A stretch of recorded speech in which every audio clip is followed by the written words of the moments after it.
안녕하세요. 오늘도 사연살롱을 찾아주셔서 감사합니다. 서울에서 미용실을 운영하고 있는 20대 후반 여자입니다. 저는 어린 시절부터 바비 인형 머리를 닦고 자르면서 노는 게 가장 행복한 아이였어요. 그래서인지 자연스레 미용사의 꿈을 가지게 되었죠. 이런 제 꿈을 부모님께서는 격렬히 반대하셨어요.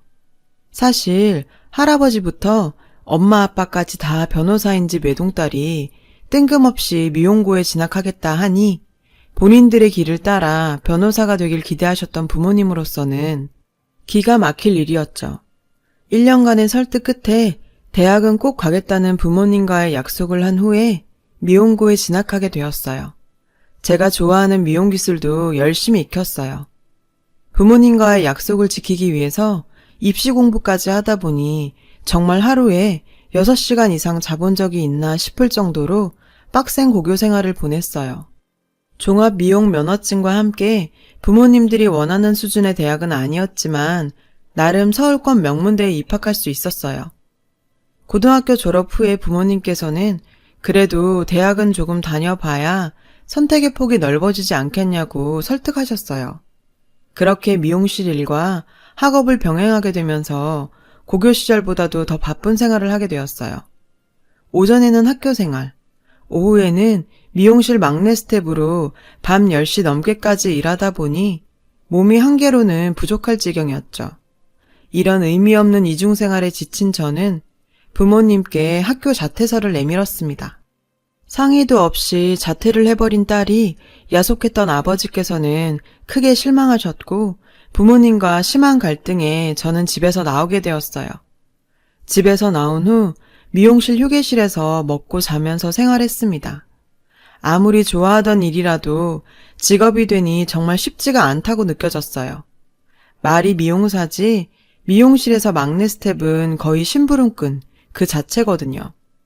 업무 시간에 가위를 들기는커녕 머리카락 쓸고 닦고 손님들 샴푸하는 게 고작이었지만 어떻게든 어깨너머라도 배우기 위해 노력했고 운 좋게도 좋은 동료들 덕분에 미용사로서 빠르게 성장할 수 있었어요. 그렇게 5년이라는 시간을 밤낮 없이 미용에만 몰두한 결과 샵에서 정식 디자이너로 인정받게 되었습니다. 단골 손님도 많이 있는 나름 인기 디자이너가 되었는데요. 그러던 어느 날 매니저님의 커트 손님 콜을 받았어요. 저는 그 자리에 멈춰 설 수밖에 없었어요. 손님, 어떻게 잘라드릴... 아빠. 그 자리에는 아빠가 앉아 계시는 거예요. 지난 5년간 엄마랑은 가끔 연락하며 부모님의 소식은 듣고 있었지만 아빠에게는 연락하지 못했던 게 사실이에요. 5년 만에 뵙는 아빠의 모습에 쏟아지는 눈물 꾹 참으면서 커트를 해드렸죠. 퇴근 후 근처 카페에서 이야기를 나누게 되었어요. 소희야, 많이 보고 싶었다. 이 아빠 욕심에 우리 딸 응원해주지는 못할 망정 내가 바보 같았구나. 미안하다. 아빠와 지난 5년간의 오해와 그리움을 쏟아내게 되었어요. 그리고 아빠는 이제 다시 집으로 돌아왔으면 좋겠다고 말씀하시더군요. 마침 개인샵 오픈을 생각하고 있던 저는 본가 근처에서 개인샵을 시작하게 되었어요. 이전 가게에서 단골이던 분들이 저를 잊지 않고 찾아주셔서 예약이 필수인 미용실이 되었습니다. 손님으로 온 그 남자도 만나게 되었죠. 가게 오픈하고 한 달쯤 됐을 땐가? 마감을 준비하고 있는데 남자 손님 한 분이 헐레벌떡 들어오셨는데 혹시 지금 커트 되나요? 사실 청소까지 끝나고 마감하려고 했던 차라 돌려보낼까 했었거든요. 마감 시간 전에 오기 위해 급하게 뛰어왔는지 가쁜 숨을 쉬는 그의 모습에 그럴 수가 없었어요. 그의 머리를 자르며 이야기를 들어보니 당장 내일 아침에 클라이언트 미팅이 있었는데 머리가 너무 지저분해서 퇴근하자마자 달려왔다고 설명했어요. 커트를 마쳐서 다행이라며 다음에도 꼭 또 오겠다고요. 그때까지만 해도 저는 그저 단골 손님 하나 더 생겼다는 생각을 할 뿐이었죠. 그는 그 후로 3주마다 머리를 자르러 와서 이런저런 시시콜콜한 이야기까지 나누게 되다 보니 연애 상담까지 할 정도로 친해지게 되었어요. 저보다 3살 많은 그는 국내 굴지의 대기업을 다니고 있었어요. 여자친구를 안 사귄 지 3년이나 됐다면서 올 때마다 외롭다는 타령에 친한 언니를 소개시켜줬어요. 그리고 얼마 지나지 않아서 그 남자와 소개팅했던 언니에게 전화가 왔어요. 소희야, 그 남자 뭐니? 소개팅 나와서 네 얘기만 1시간 하다 갔어. 나 참, 걔 너한테 관심 있는 거 아니니?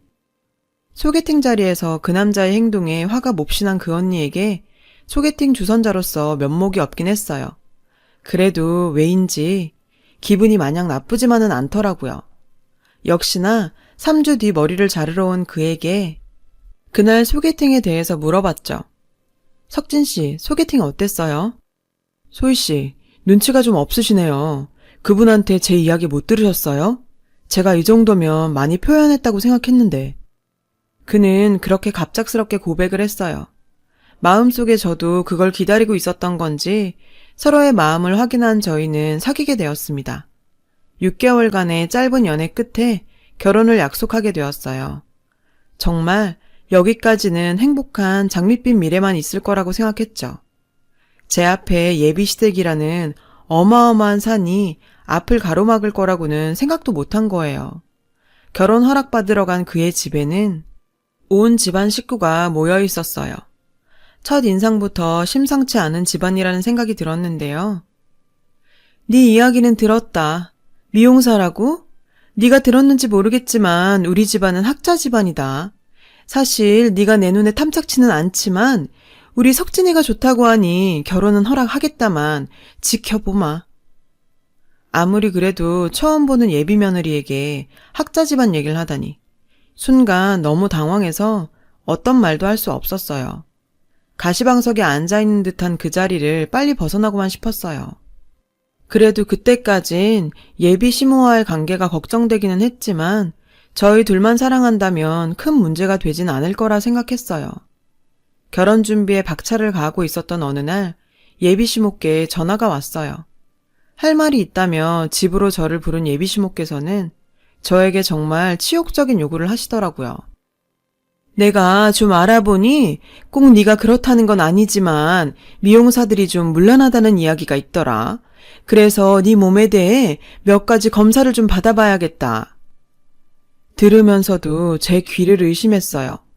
결혼 전에 기본적인 검사를 하자고 하는 집들이 있다고 들었어요.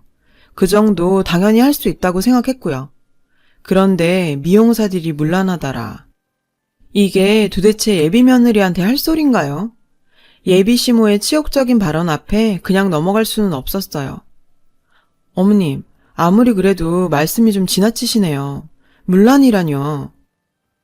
네가 이렇게 나오니까 내 솔직히 말아마. 내가 그 전에도 말했지만 우리 집이 그야말로 엘리트 집안이다. 고졸 며느리 봤는데 내가 그 정도 검사는 요구할 수 있는 거 아니니?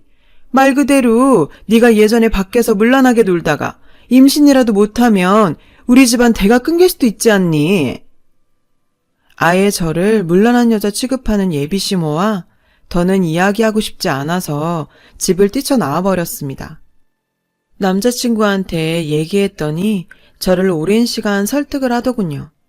그런 검사를 할 수도 있는 거니 부모님 말고 너랑 나를 위해서 받는 검사라 생각하자고. 좋은 일 앞두고 너무 기분 나쁘게만 받아들이지 말자는 말에 저도 못 이기는 척 남자친구와 함께 병원에서 검사를 받았어요. 검사 받는 동안도 이런 꼴을 당하면서도 결혼을 해야 하나? 라는 생각이 머릿속을 복잡하게 하더라고요. 그리고 시간이 흘러 양가 상견례 날이 되었어요. 이날 제가 파혼을 결심한 결정적 사건이 일어나게 되었습니다. 저희 친정 부모님께서는 하나뿐인 외동딸의 시댁 식구를 만난다며 설레어 하셨죠. 하지만 그런 기대는 상견례 시작 10분 만에 무참히 산산조각 나고 말았습니다. 상견례 날까지도 차가운 눈빛을 한 예비시모께서는 저희 부모님 앞으로 몇 장의 A4 용지를 내밀면서 말씀하셨어요. 사돈, 여기 예단 목록입니다. 저희가 욕심 안 내고 딱 적정한 수준으로 적었으니 이 정도는 맞춰서 보내시면 될 것 같네요. 예단 목록을 보시던 친정 부모님의 표정이 점점 굳어가기 시작했어요. 그 목록에는 예비 시아버지의 명품 시계, 예비 시어머니의 명품 핸드백에 가구까지 모두 명품 제품으로 가득 적혀 있었고, 심지어 육촌 동생의 명품 정장까지도 적혀 있지 뭐예요.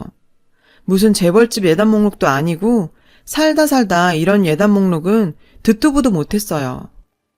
집 구할 때도 서로 반반하기로 해놓고 이런 예단을 요구하는 집이 어딨는지 정말 황당할 따름이었어요. 사돈, 이건 좀 아무리 봐도 예단이 너무 과한 것 같은데요. 저희가 사돈 명품 시계랑 가방이랑 박서방 시계까지는 준비하겠는데 육촌까지 예단을 챙기는 건 저희에게 꾸민비 겨우 100 주시고는 말도 안 되는 황당한 예단 요구에 친정 아버지께서도 한마디 하신 거였거든요. 이에 예비시모께서는 어처구니 없다는 듯 말씀하셨어요. 사돈어른, 이게 과하다니요? 요즘은 이 정도는 기본입니다, 기본. 제가 이런 말까지는 안 하려고 했는데 원래 아쉬운 집안에서 좀 더 해오는 게 상도 아닌가요? 학벌적으로나 집안적으로나 사돈, 저희도 고절 며느리 받는 거 고민이 크답니다. 결국 예비시모는 제가 고졸이라는 사실로 저희 집안을 업신여기는 것처럼 보였어요.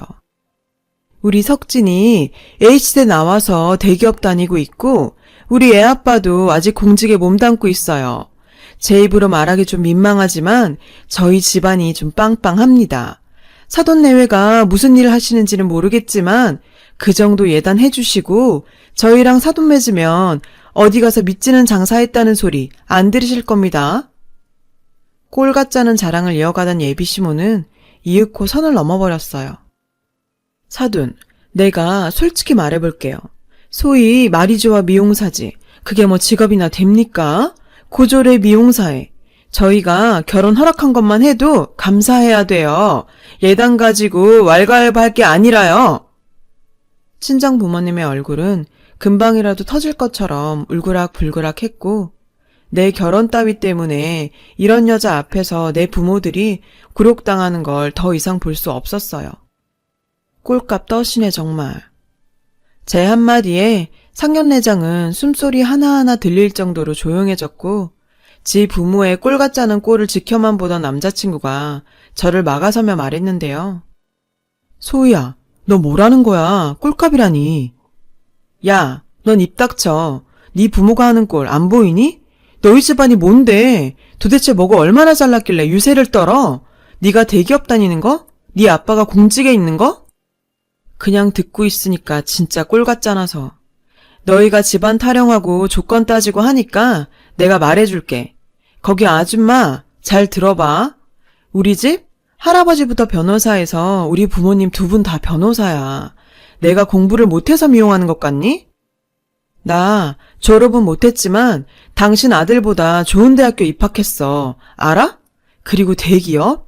지금 내가 버는 돈이 당신 아들 연봉보다 많아. 뭘 알고 떠들어. 제 팩트 폭격에 긴 침묵은 이어졌고 그 정적을 깨는 이는 바로 예비시모였어요. 우리 부모님 직업이 변호사인 걸 알자 태도가 180도 변했는데요. 아, 변호사들이셨구나. 아휴, 몰랐네요. 미리 말씀하시지. 소희야, 우리가 잘 모르고 무례를 범한 것 같구나. 사과하마. 상견례 내내 표독한 표정을 짓고 있던 예비시모는 자존심도 없는지 배고픈 강아지가 달려와 꼬리를 흔드는 듯 했어요. 그 모습에 저희 부모님은 상견례장을 박차고 나가버리셨어요. 소희야, 너희 부모님 좀 말려봐라. 내가 이렇게 용서를 빌마. 결혼 준비 다 끝나가는데 이대로 엎을 순 없지 않겠니? 석진아, 너도 빨리 나가서 너희 장인장모 모셔와라. 박석진, 그럴 필요 없어. 나 너랑 결혼 안 할 거니까. 예비시모가 첫 만남부터 저에게 쌀쌀하게 굴던 게 제 직업이 미용사라서 물러날 거다, 못 배웠을 거다 어림짐작했고 그깟 이유로 저를 무시하고 저희 부모님을 무시했다고 생각하니 이대로 가기는 뭔가 아쉬웠어요.